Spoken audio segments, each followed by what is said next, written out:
What's going on, y'all? Not the real Will Smith. And another for your cold mama. Do you see this air out here? Ooh, man, it's cold. I'm dressed though. I got like layers on layers, man. Today, we are actually with my Jeep Grand Cherokee Summit. You guys actually have not seen it yet, but I think it's about time for me to show you guys what's going on.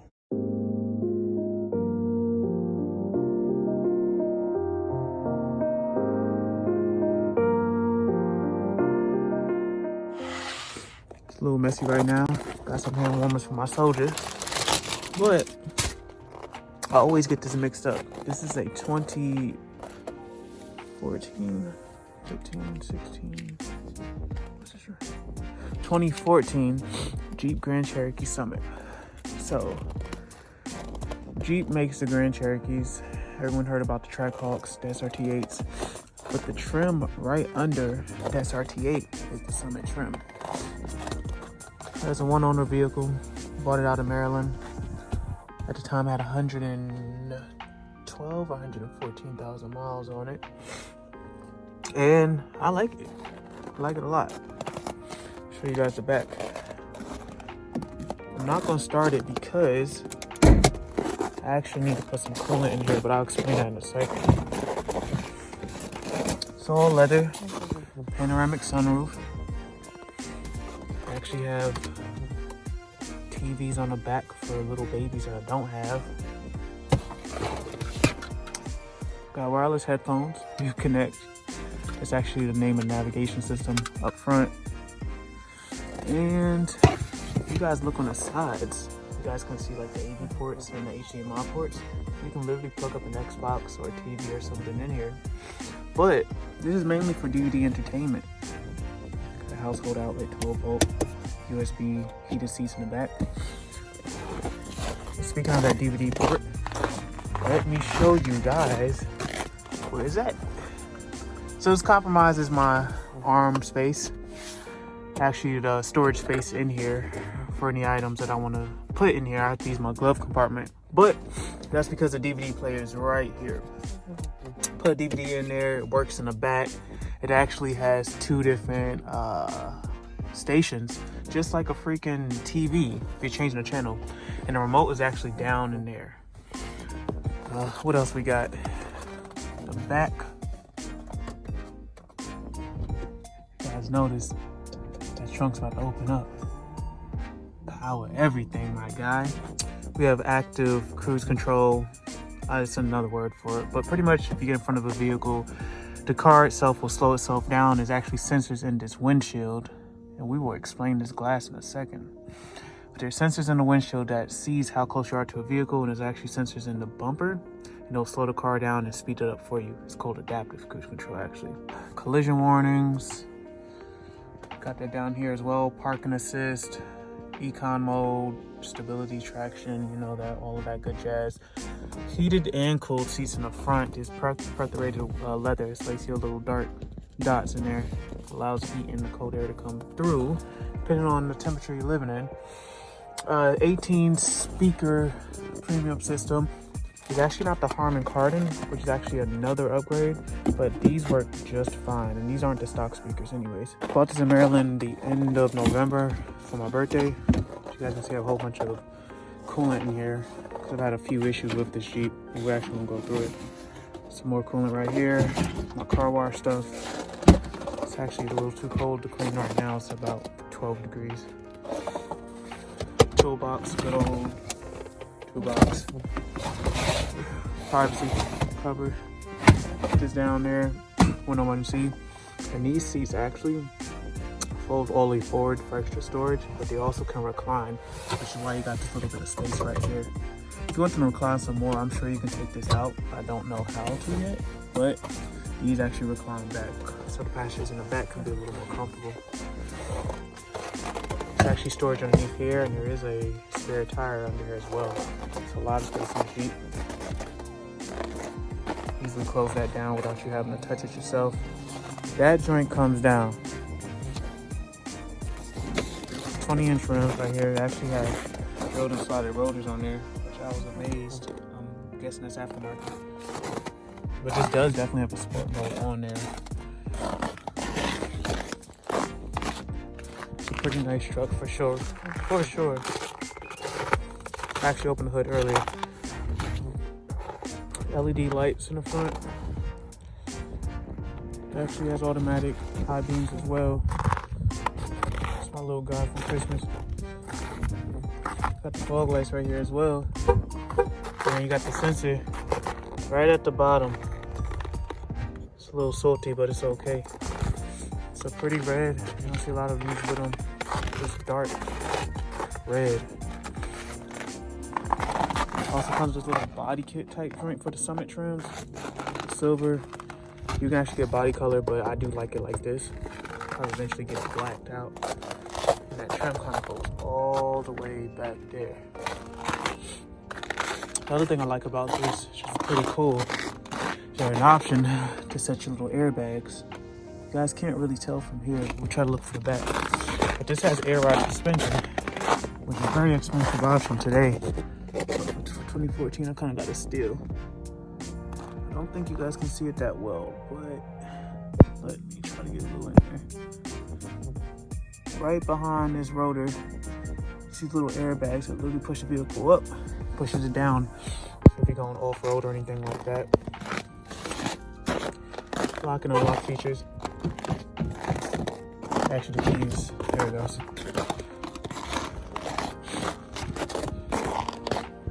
Pretty nice. Guys can't really tell on here, but it literally, they're gorgeous.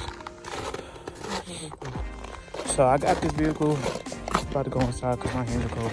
About maybe a month. I lied. About maybe 3 or 4 weeks later, the truck itself was like overheating. So I'm like, what the heck? I lied. The day of I bought the truck, I took it for a test drive, and I said, hey, the truck is running a little hot. So it actually was like right in here. So they replaced the water pump, which is easily accessible. I've seen it. The part is new. Came back a week later to pick up the truck because I bought it in Maryland. I'm actually out in New York right now, if you guys aren't aware. And there's my Corolla over there, not being driven. So I needed this truck because of the snow. So I'll come back, I actually fly back to Maryland to pick it up because I didn't have my car this time. And as soon as I drove off the lot, I'm talking about, no, not soon, maybe like an hour or two later, the truck itself was freaking overheating again. So I'm just like, man, I can't catch a break. So I drive it all the way home. It's overheating, but not on the highway, so like it was good. The air was actually cooling the engine itself down. It wasn't too hot out here anyways. So after that, next few days, I brought it to some mechanic. They told me it was the radiator, it was leaking, which was true, but they would charge me $1,200 because they'd have to take off the front bumper. But in actuality, they don't have to take off the front bumper because I was able to replace the radiator myself. Just a few more steps. Replace the radiator, put everything back together, boom. Maybe a week after that, the truck itself is still overheating. What it's doing is overpressurizing itself. It's putting too much air in the vehicle. It's pulling it from somewhere, putting the coolant lines, and the coolant's not flowing correctly, which is causing the engine to overheat. You're never supposed to have any air in your coolant lines. So I'm just like, man, I don't know what's going on. I constantly bleed the air out, put the coolant in. 2 days later, it happened. So eventually I called my mechanic. He said it could be an oil pump or something crazy like that. I have a 6-cylinder Summit, so these 6 cylinders are known to have overheating issues. Don't know why, they're just known. I just so happen to get one that has overheating issues. So still dealing with this crap. I go out to the city one day and my hood literally flies up and shatters my windshield. I'm talking about, I didn't even have this truck a month. Goes ahead and shatters the windshield. And I'm just like, man. So I have like windshield coverage through Toyota. It's an extended warranty program that Toyota offers, but they only cover it if it's a non-weather related issue and if the crack is smaller than pretty much what you see right here, which is redundant, right? So they got me there. I wish I knew that. I would have never purchased the extended warranty. And this was all shattered. Like, it was just this part. None of these lines over here were spreading, but obviously, you know, things spread. So I wind up letting my insurance company know. Said, hey, comprehensive, which is other than collision, covers things like this because I didn't get in an accident. This just happened. The hood flew up. So my insurance is like Progressive. They're like, okay, we'll cover it. But seeing how you just got the car, it seems like it's a fraud thing. So fast forward is almost a month later. I've had this vehicle 2 months now. And I'm still waiting. Well, I was waiting up until 2 days ago for them to approve it, which is approved now. So I can just take this to the shop. But this thing kept spreading. And with these Jeeps, because they have so many sensors up in here, where this part of the windshield is, has to be recalibrated and all that extra crap. And it's cheaper, trust me, to go through your insurance company than you buy a windshield yourself or you pay out your pocket. Guarantee it. The minimum you're gonna pay is $1,000, and this is a 2014.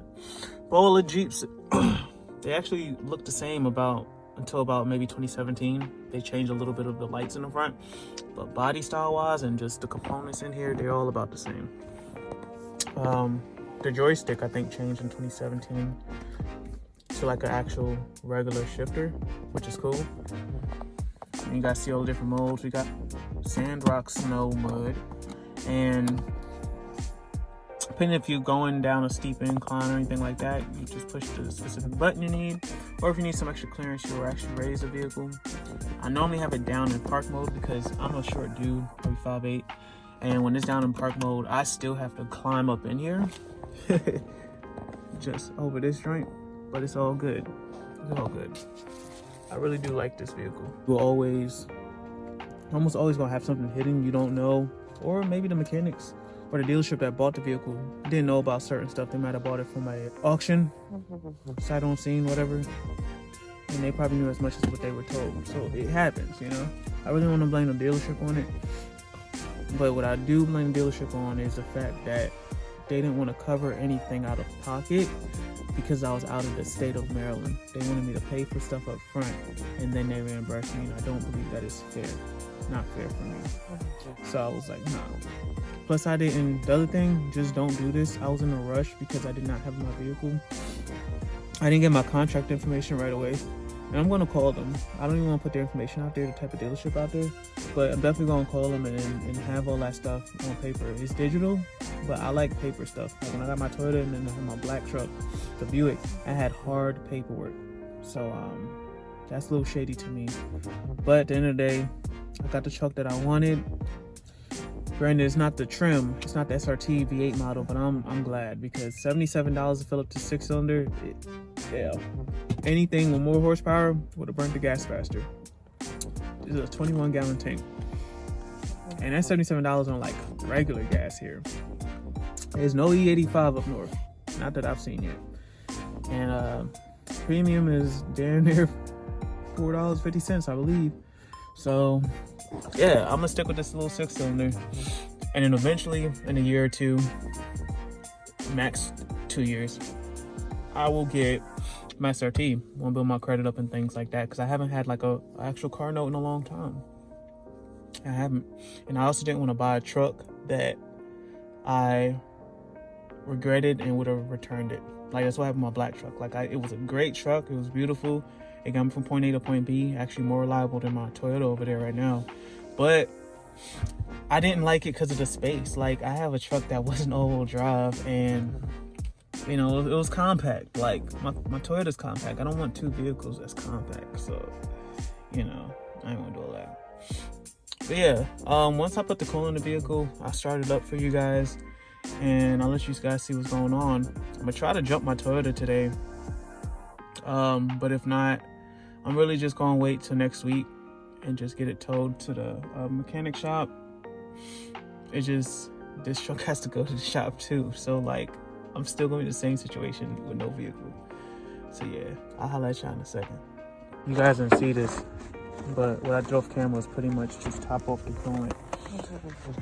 Like I explained earlier, it's evaporating coolant.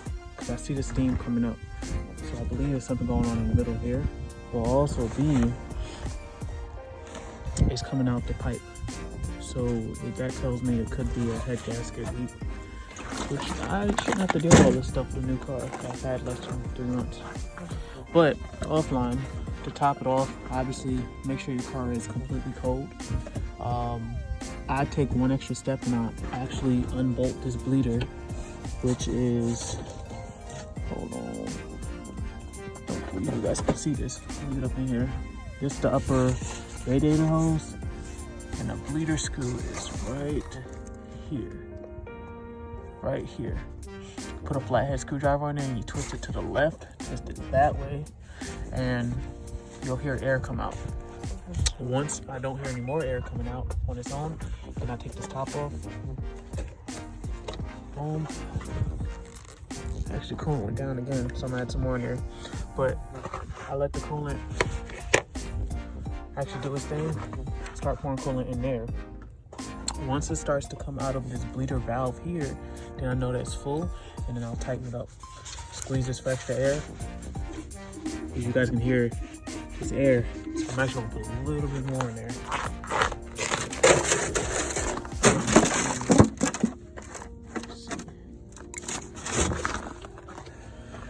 And just pour it in here until it gets full.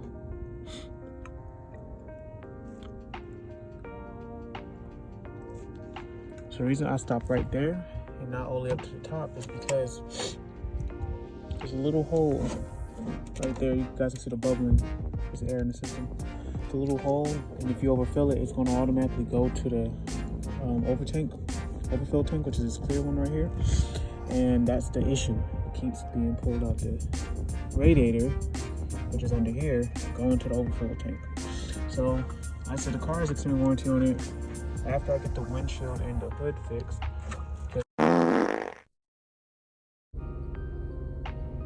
So I finished topping off the coolant, got back in the vehicle. First thing you see, anytime there's any faults with the vehicle, it's automatically gonna pop up. It's telling me that my tire is low here, so I need to go ahead and handle that. If you look on the steering wheel, as I change stuff, you can see different areas of the vehicle in the vehicle info section.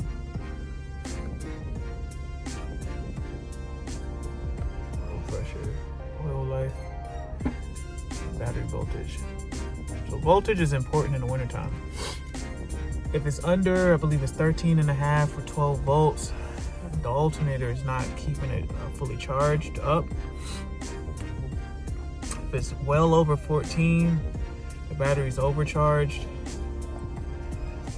and it can damage other components. But this will eventually drop down. I just know that it's high right now because it's what it does when it first cuts on, and then it actually bounces itself out. Yeah. Actually, cut my lights on it. Kind of goes down to 14. You guys see that? Hold on. Cut this on so you guys can see. So I'm messing with my lights and all that stuff. I'm gonna follow lights you guys can see. It'll actually bounce itself out.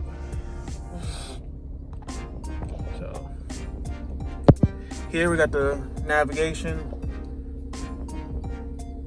Actually, heated seats, heated steering wheel. Passenger has heated seat and vented seats. Mirror dimmer. Regular apps. Media. Actually listened to music a little earlier. Had to cut that off. Obviously the regular climate. Navigation.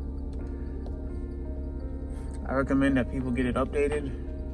Just go online, you actually can download the update to SD card, full SD card, and actually put it down here. It says SD right there. Well, kind of hard to see. There you go, SD, and then you're good to go. Aux, that's where I charge the phone at, or you can play iPhone. DC vault. Anytime you see a key, it only works when it's on. Anytime you see a battery, this works whether the car is on or off. Right. And then, like I said, it's a pretty good vehicle. No complaints besides the overheating issues that this truck is having. And It's probably my own fault. Who knows? But let me know what you guys think. Yeah, different modes. Yeah.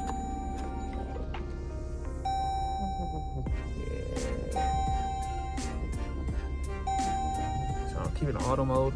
One more thing, the sport mode. So I step on the brake, put it down and drive, right? It's in drive. But if I bump this down like that, puts it in sport mode. Bump it one more time, it's in drive. See, I dropped down to 14. Remember I told you guys when start warming up, it'll bounce out. But it's in drive. One more time in sport mode. When it's in sport mode, it actually lowers itself. I don't know if you guys can see the Jeep is low. And it has that green flag. Chargers have the same thing. So yeah, aerodynamic ride height achieved.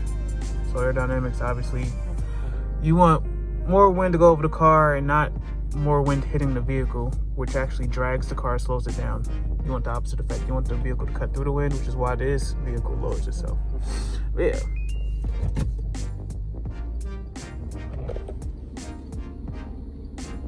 Guys, notice I put it back in park, so it's lowering itself back for me to get out the vehicle. But yeah, other than that, waiting for the car to warm up a little bit. Jump this little Toyota. But if you guys appreciate this little video, make sure you guys like, subscribe for more content coming soon. I'm really just trying to get my vehicles running so I can do proper reviews again. And being that it's so cold, like, that's the most important thing. I need the vehicles to run. I definitely don't need my Toyota to sit there in the cold. That's why I'm gonna try to jump it. It might just need a jump. But I'm thinking of some other electrical issues because I've replaced everything besides the alternator again. Could be my next culprit. But we'll see. I said, y'all stay warm, y'all stay blessed. Peace.